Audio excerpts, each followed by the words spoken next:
You believe you are tired. You believe you are burned out. You believe you are waiting for a moment of clarity, a break in the clouds, a permission slip from the universe to finally begin your life. You are wrong. You are not waiting. You are stalling. You are not tired from movement. You are tired from holding still. You are not stuck because the path is blocked.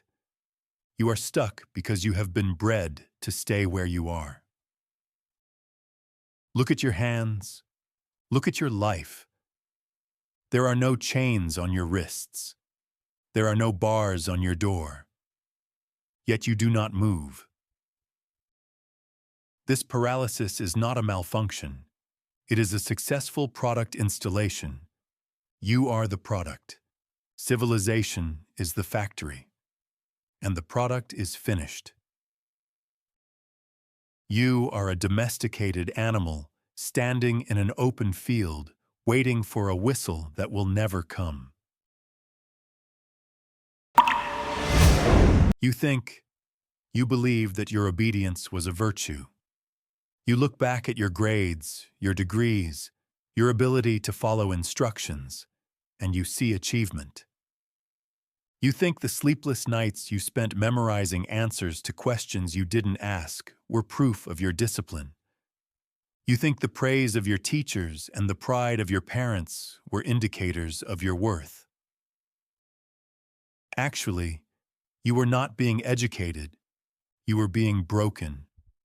You were being fitted for a saddle. The system that raised you was not designed to create sovereigns. It was designed to create clerks. It was the Prussian model, refined for the modern market. Its goal was never to ignite your genius, but to extinguish your unpredictability. You were taught that right means what is expected. You were taught that wrong means deviating from the template. You learned to crave the checkmark. You learned to fear the red ink.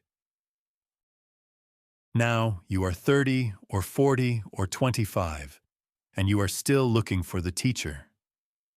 You are sitting in meetings, waiting for someone to grade you. You are waiting for the A. But there is no teacher anymore.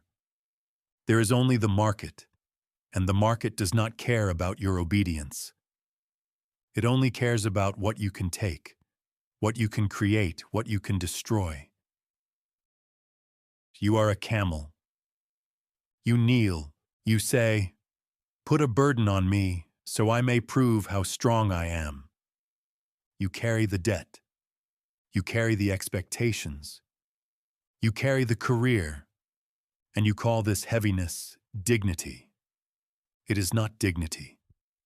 It is merely the posture of a beast of burden. Who benefits? The structure that needs reliable parts. Who loses?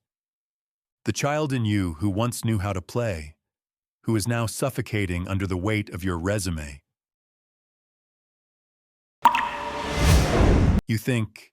You believe you are being responsible.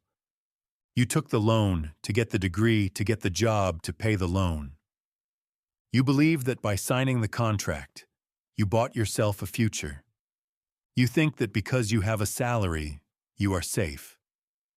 You tell yourself, "I will do this for a few years, pay off the debt, and then I will be free." You think money is a tool. Actually, money is not the tool. You are the tool. The debt is not a financial instrument.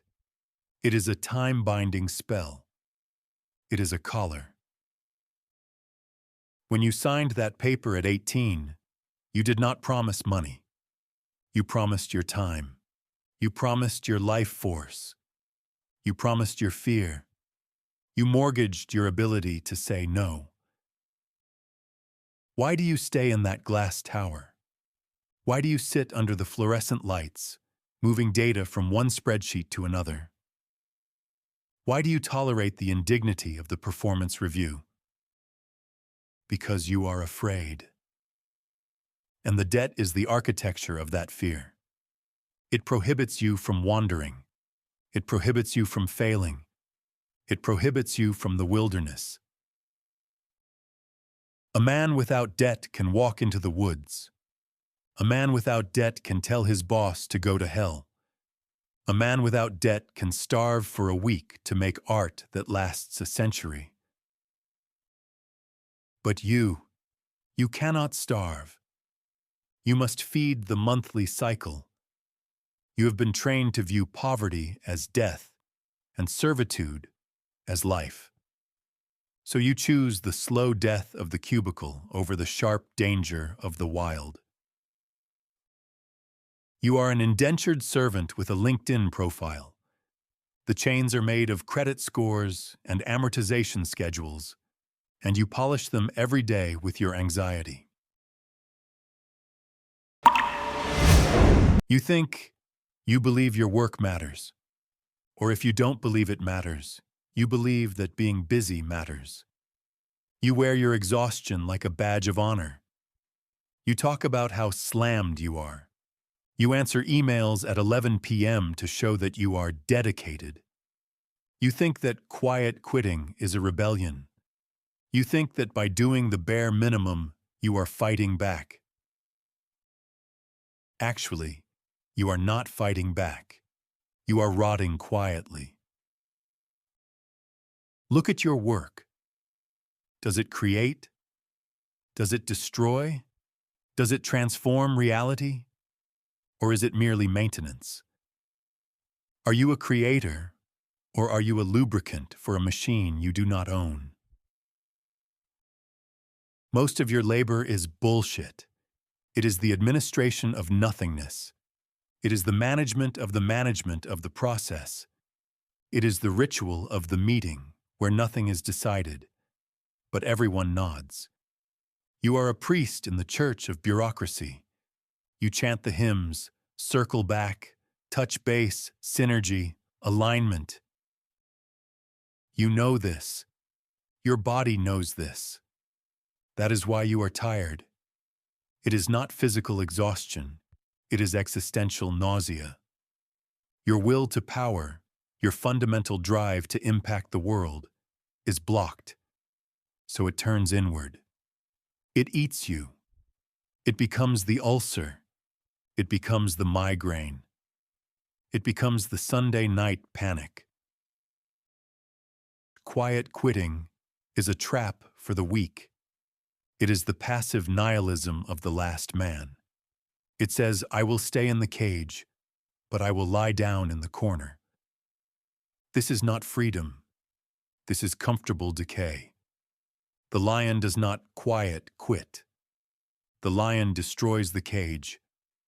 But you are too afraid of the noise the bars would make if you broke them. You think, you believe you are informed. You believe you are connected. You check the screen because you think you might miss something. You post because you want to share. You scroll because you need to unwind.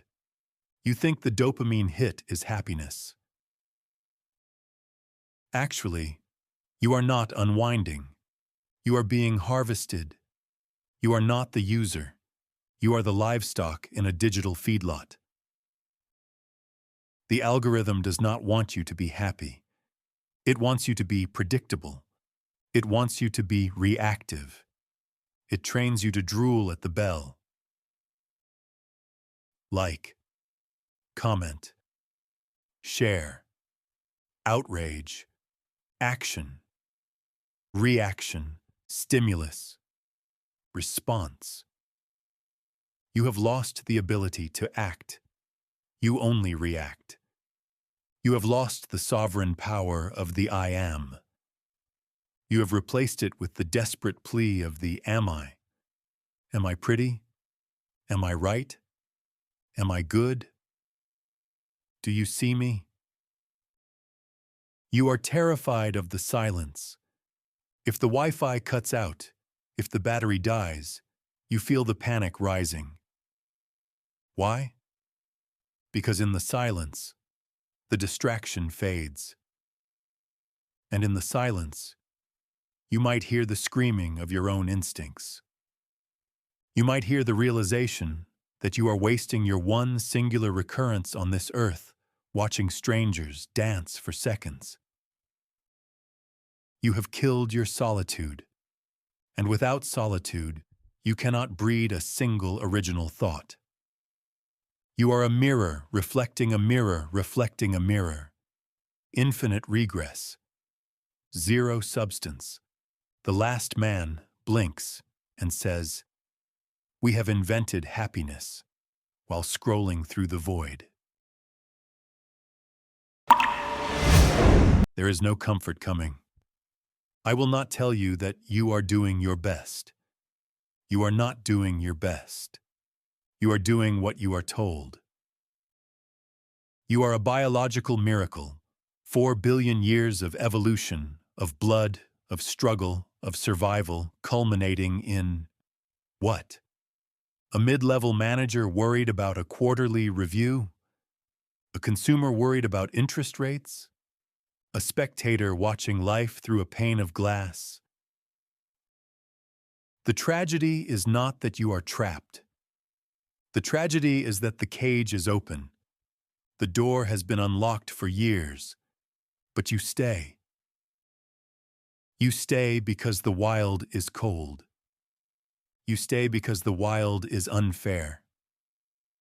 You stay because in the wild, you are responsible for your own survival, and that responsibility terrifies you more than slavery. You want the safety of the herd. You want the warmth of the bodies pressing against you. You want the shepherd to tell you where to go. So stay. Stay in the loop. Stay in the debt. Stay in the illusion. Rot in comfort. Blink at the sun and complain that it is too bright. Or realize that the pain you feel is not a sickness. It is the only part of you that is still alive. It is the lion waking up. Do not try to heal the pain. Do not medicate the pain. Do not distract the pain. Use it. Burn the script. Break the contract. Walk into the desert. You are not required to be happy. You are required to be great. But you will probably choose happy. Most people do. That is why they are the last men. Are you one of them? Don't answer me. Answer the silence when the screen goes black.